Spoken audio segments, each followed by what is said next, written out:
মসজিদে ইমাম ছিল খুড়া কি, আর মুসাল্লি ছিল একটা কানা, অল্প চোখে কম দেখে তাই মানুষ কানা বলে।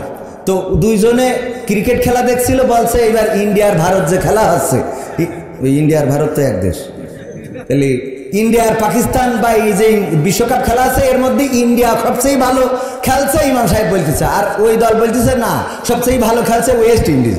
কয় ওরে না, ইমাম সাহেব বলছে খুড়া মানুষ তো, বলছে ওরে ইন্ডিয়া ভালো খেলছে, একটাও হারিনি।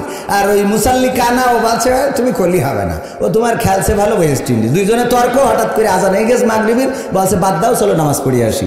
নামাজে যেই ইমাম সাহেব সূরা ফাতিহার সাথে সূরা মিলাই কিরাত তেলাওয়াত করতেছে, ওয়া কানা মিনাল কাফিরিন, কানা বলছে হুজুর তো জম্মের খারাপ। তর্ক করলাম ক্রিকেট খেলা নিয়ে, আর মসজিদি নামাজের মধ্যে কয় ওয়া কানা মিনাল কাফিরিন, আমি কানা কাফের। এ কোন ধরনের হুজুর যে নামাজ দিয়ে আমার ঝাড়তে হবে? যাক আজকে মাফ করে দিলাম, এরপরে যদি কোনোদিন বলে ওই দিন ধরবো। তো আবার যেদিন একদিন তেলাওয়াত করেছে ওয়া কানা মিনাল কাফিরিন, কানা বলছে হুজুর আগের দিন মাফ করে দিলাম, আপনি ইমাম, আপনার পড়ার ক্ষমতা আছে, আমার কোনো আপত্তি নাই গো, কিন্তু আল্লাহ আমার লুকমা দেওয়ার তো ক্ষমতা দিয়েছে। সামান্য ক্রিকেট খেলা নিয়ে আপনি 2 দিন করে বললেন কানা কাফের, না এটা মানলাম না, আমি আজকে আপনার নামাজের মধ্যে লুকমা দিচ্ছি গো, আল্লাহু আকবার ওয়া খুড়া মিনাল ফাসিকিন। আমি কানা কাফের হইলে তুমি খুড়া ফাসে, তাহলে বোঝা গেছে কিরাম বোঝা বোঝে। জিহাদ মিহাদ কোথায় আছে? আরো যদি বলি, মালয়েশিয়া থেকে একজন মান নিয়ে গেছে মালয়েশিয়ায় বেড়ানোর জন্য, তো ভাই থাকে দেশে, ওই মা মালয়েশিয়ায় মরে গেছে, তো মালাই ভাষায় লিখে দিয়েছে মাতা সুডা মেনেঙ্গাল, মা সুডা মেনেঙ্গাল, এটা লিখে দিয়েছে যে যাতে কোনো একজনের কাছে যাই ভাই গেলি মালয়েশিয়ায় থাকে বুঝাই দেবে যে মা সুডা মেনেঙ্গাল মানে মা মরে গেছে। এখন ও কারো কাছ না যেয়ে ওই সিটি নিয়ে যেয়ে পাতাকপি নিড়ছে আর গাছে মা সুডা মেনেঙ্গাল, মা সুডা মেনেঙ্গাল, ওরে আনন্দ। তো পাশে একজন মালয়েশিয়ায় ছিল প্রবাসী, ও আবার ভুই আটকাচ্ছে, যে ধান ওইখানে যায় স্প্রে, কারেন্ট ফুকার জন্য স্প্রে করতেছে, ও বলছে কি গাছছিস? তা বলছে ভাই মালয়েশিয়াতে ছুটি যে একটা সিটি পাঠাইছে, লিখে দিয়েছে মা সুডা মেনেঙ্গাল বা মাতা সুডা মেনেঙ্গাল। তা বলছে যে তোর এর মানে জানিস? তা বলছে না। তা বলছে তাই করছিস কি? বলছে গান বানাই গাছছি, খুব ভালো লাগতেছে। তা বলছে তোর মা কনে? বলছে মালয়েশিয়ায় নিয়ে গে, বলছে ওখানে মরি গে, ওই সেইটা লিখে দিয়েছে যে মা সুডা মেনেঙ্গাল। আল্লাহ, কান্না আসবে না? আসবে না। তার মানে চিঠিটা বুঝলি ধরা খাবে না, বুঝা পর্যন্ত কি? এই জন্য যখন এই মালটা বোঝে তখন ওর মধ্যে ভরে, কথা কয় না। যতক্ষণ বোঝে না ততক্ষণ কয় হুজুর সালাম সারা রাত, আর যেই বুঝে ফেলে সেই কয় এই লাইন ঘুরে দিয়েছে। আসলে কি লাইন ঘুরেছে না এর মধ্যে আছে? কথা কয় না। তা আসতে করছেন কে? ভয় করছে চেয়ারম্যান ধরে নিয়ে যাবে? আরে না, ভোট দিস আমরা না, পাগলামো করলে হয়। ভোট দিয়ে চেয়ারম্যান বললাম করে নিয়ে যাবে, মাহফিলেও আসতে হবে, মন্দিরেও যেতে হবে, 2 জায়গায় আঞ্জাম দেওয়া লাগবে, তা না হলে হবে না। সব দিক ঠিক রাখতে হবে, আমাকে ঠিক না রাখলে ভোট দেবে কিটা? হ্যাঁ, রাত্রি নুবাব এই 57 মিনিটই 47টে দিন চলে যাচ্ছে, হবে না। হবে, সব সময় সব কিছু হয় না, একটু ভেবে চিন্তে চলতে হবে। সমাজ খুব খারাপ অবস্থা, দেশের অবস্থাও খারাপ, আমেরিকার অবস্থাও খারাপ, ভারতের অবস্থা, বিশ্বের অবস্থাই খারাপ। এখন প্রতিটা দেশের একটু ওই সেই বানরের মতো করে চলতে হবে। জানেন বানরের কিরাম? একজন খাতি দিচ্ছে, তা ও ধরি নিয়ে আগে পাশায় নেচ্ছে, তারপর খাচ্ছে। যাই খাতি দেয় ও ধরি নিয়ে আগে পাশায় নেয়, তারপরে খায়। তো একজন বলছে এ কোন ধরনের বিয়াদব বানর? যাই খাতি দেওয়া আছে পাশের বসে, ভাই রাগ করিন না, ও আসলে মনের দুঃখে এটা করতেছে। কেন? তা বলছে একজন রাজশাহীতে আইলো, রাজশাহীর আম ওই দেশে আটি শুদ্ধ খেয়ে ফেলিল, পরে আর বেরোচ্ছিল না। তো এখন তাকে মাপ নেয় যে বেরোবে কিনা দেখিনি, তারপরে যেই খাবো। বিষয়টা বোঝেননি? এই জন্যই যে যা করবেন সব মাথায় রাখবেন, আপনি যার যতটুকু করবেন তার প্রাপ্য বুঝে পাবেন না? পাবেন না, বুঝিয়ে দেবেন কে? এই জন্য মাপ নিয়ে খাওয়ার দরকার আছে না নাই? বাড়াবাড়ি করবো, জেলে থাকবো না, পাকামো পয়সা। কথা ঠিক আছে তো? তাহলে কি আলোচনায় যাব? আমি তো এখন শুরু করিনি, এবার শুরু করি। 31তম তাফসিরুল কুরআন মাহফিল, তার মানে আমি যখন এখনো গোপদাড়ি উঠিনি তার আগের থেকে শুরু হয়েছে। ঐতিহাসিক এই তাফসিরুল কুরআন মাহফিলের শ্রদ্ধাভাজন প্রধান অতিথি আমাদের চেয়ারম্যান সাহেব, নাম কই নাম দিন দেখছেন, এটা কত বড় খাটার দেখছেন, আপনার নাম দিন, তাও আপনি আইছেন। আল্লাহ, আমার নাম না দিলে আসতাম আমি। পাশে একটা মাহফিল আছে, নাম দিনই বলে যায়নি, পরে বন্ধ হয়ে গেছে। কি ওরে না, এই জন্য বন্ধ হয়নি, এমনি বন্ধ হয়েছে। তো যাই হোক, আমার চেয়ারম্যান সাহেব উপস্থিত আছেন। এছাড়া আমার আগে আলোচনা করেছেন আমার প্রিয় ভাই, অনেক সুন্দর আলোচক, আমার থেকে ভালো আলোচক, বাড়ির কাছে বাড়ি বলে আপনারা একটু আগে উঠাই দিয়েছেন, জনাব তাওহিদুল ইসলাম ভাই। আর আমার পরে আলোচনা করবেন বিশিষ্ট ইসলামী চিন্তাবিদ, ঢাকা থেকে আগত হাফেজ হজরত মাওলানা মিজানুর রহমান আজাদি সাহেব, উনি অপেক্ষায় রয়েছেন। এছাড়া স্টেজে আছেন অনেক গণ্যমান্য ব্যক্তিবর্গ, আছেন আমাদের পরিচালক মহোদয়। আমি কোরআনের হাফেজদের মাথায় পাগড়ি পরাতে আমার লজ্জা লাগে, এই জন্য বলছিলাম যে আমাকে না, প্রধান মেহমানকে দিয়ে পড়াবেন, কারণ ওরা কোরআনের হাফেজ আর আমি সেই কোরআনটা ভালো করে পড়তেও পারি না, এর থেকে অজ্ঞতা আর আছে বলেন। তো এই জন্যে তারপরেও অনেক সাহস করে পাগড়ি পরাইতে হইলো, কারণ যেহেতু দাওয়াত নিয়েছি আমাদের অনেক কাজ করতেই হয়। ভারতে গেলাম, ওয়াজ করতেছি, কেউ কোনো কথা কয় না, চুপচাপ শোনে।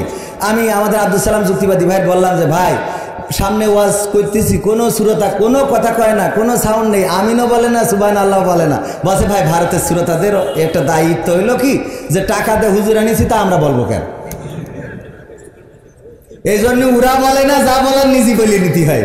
ওরা টাকা দিয়ে বাংলাদেশ থেকে হুজুর নিয়ে যেয়ে আপনি বলবেন যে নারাই থাকবির, ওরা আল্লাহ আকবার, ও বলবে না, নিজে নারাই থাকবির, আবার নিজে বলতে আল্লাহ আকবার। টাকা দিয়ে হুজুর নিয়ে আসি, বলবো কেন? তো এই জন্যই টাকা দিয়ে নিয়ে আসে, পাগড়ি পরাতি বললি পাগড়ি পরাইতে হবে, যদি তাজবি দিতে বলে দিতে হবে, যদি গান গাতি বলে গাতি হবে, যদি ওয়াজ করতে বলে করতে হবে। টাকা তুলতে বললেও কথা কয় না। ও এইটার প্রতি ভয় লাগছে যে যদি চাই ভাই, কোনো অসুবিধা নেই। তো তারপরেও আলহামদুলিল্লাহ, আল্লাহ রাব্বুল আলামিন আমার সামনে যাদেরকে উপস্থিত করেছেন, আল্লাহ বাছাইকৃত মানুষদেরকে এখানে এনেছেন, আমার কলিজার টুকরা যুবক ভাইরা, যাদের এনার্জি আছে অনেক বেশি, এই জন্য বসে না, দাঁড়াইই শোনে এবং শেষ করেই যাবে ইনশাআল্লাহ। আমি পর্দার অন্তরালে মা এবং বোনেরা, মাইকের আওয়াজ যারা শুনছেন, সবাইকে আনুষ্ঠানিকভাবে সালাম জানাচ্ছি, আসসালামু আলাইকুম রাহমাতুল্লাহ। আমরা আল্লাহর শুকরিয়া আদায় করি যে মহান রব্বুল আলামিন আমাদের আজকে এখানে আসার এবং বসার তৌফিক দান করেছেন। মহান রবের শুকরিয়া আদায় করে বলছি আলহামদুলিল্লাহ। আল্লাহর রহমত ছাড়া, আল্লাহ রব্বুল আলামিনের করুণা ছাড়া এখানে আসার এবং বসার ক্ষমতা আমাদের কারো আছে? আল্লাহ রব্বুল আলামিন যদি না চাইতেন এখানে কেউ এসে বসতে পারতাম না।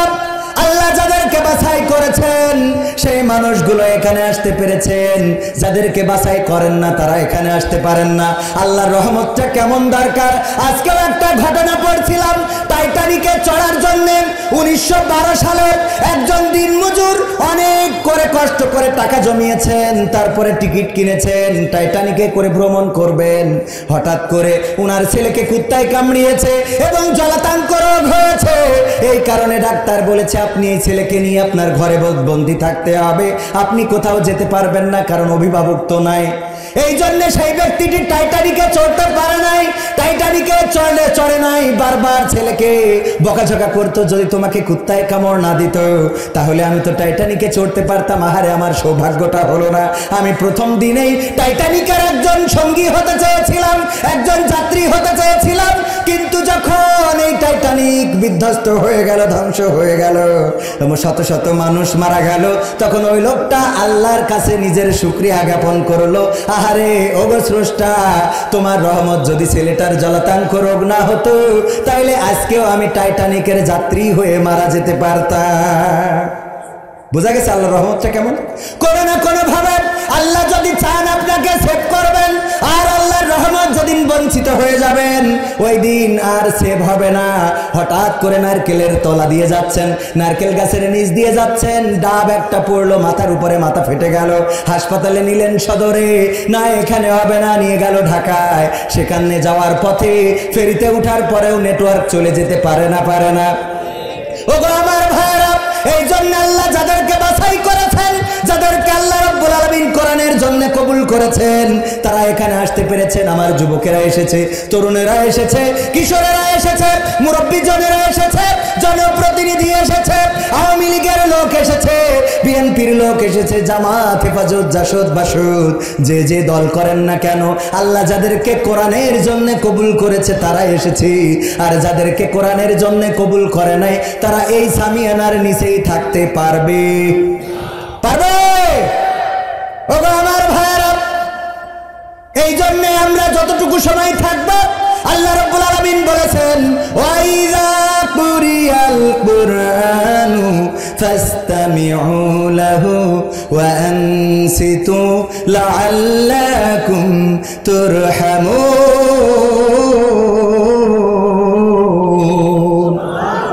আমার আল্লাহ বললেন, যখন তোমাদের সামনে কোরআন পড়া হয়, কোরআন থেকে তেলাওয়াত করা হয়, কোরআন থেকে বলা হয়, তখন তোমরা তোমাদের হৃদয়ের কান দিয়ে শোনো, যাতে করে তোমাদের উপরে আল্লাহর রহমত বর্ষণ হতে পারে। বলেন সুবহানাল্লাহ। সেই কোরআন শোনার দরকার আছে না নাই? আর এই কোরআন শুনতে যারা বাধা দেয় ওরা আর কেউ না, ওরা হলো আবু জাহেলের আপন নাতিপুতিরা। কোরআন বাধা দেওয়ার লোক আছে না নাই? কোরআনের মাহফিলে বাধা দেওয়ার লোক আছে না নাই? কোরআনের খাদেম যারা, কারাগারে ভরার মানুষও এই দুনিয়ায় আছে না নাই? শুধু আছে না, কোরআনের 50 বছর ধরে যিনি খেদমত করে গেলেন, সারাটা বাংলাদেশ শুধু নয়, বিশ্বের অর্ধ শতাধিক দেশে কোরআনের বাণী যিনি প্রচার করেছেন, সেই মানুষটাকেও 13টা বছর কারারুদ্ধ করে রাখা হলো। তারপরেও এই কোরআনের পাখির মুখের হাসি কেড়ে নিতে পেরেছে নাকি? জীবনের শেষ দিনটাও হাসি মুখে ঢুকেছে হাসপাতালে, পরের দিন লাশ হয়ে বেরিয়ে গিয়েছে। আহারে, এই মানুষটা চলে গেল কোরআনকে ভালোবেসে। এমনি ভাবে কোরআনের পথে যারা থাকে, কোরআনের পক্ষে যারা থাকে, তাদের পরেও আজকের দুনিয়ায় জেল জুলুম আছে না নাই? আছে না নাই?